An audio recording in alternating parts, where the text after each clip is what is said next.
係我哋嘅一個福田口岸啦。咁左邊咧就係我哋嘅皇崗口，而家皇崗喺度建緊嘅。咁我哋呢一套咧係85平方，做到我哋嘅3房。呢個咧就係我哋嘅餐廳同埋客廳係一體嘅。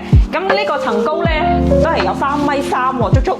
咁過嚟睇下我哋呢邊嘅睡房，其實佢係改動咗，可以作為我哋嘅茶室。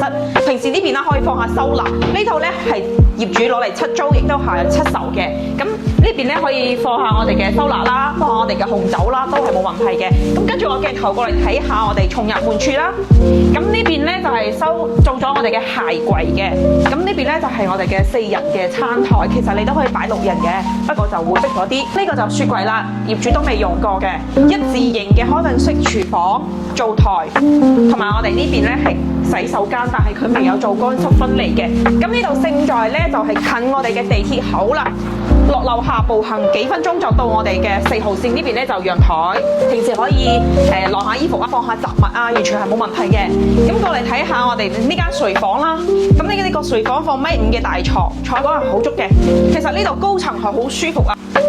跟住我鏡頭過嚟睇埋我哋呢間睡房啦。呢個可以作為我哋嘅主人房，呢邊咧都係做咗個通頂嘅衣櫃嚇。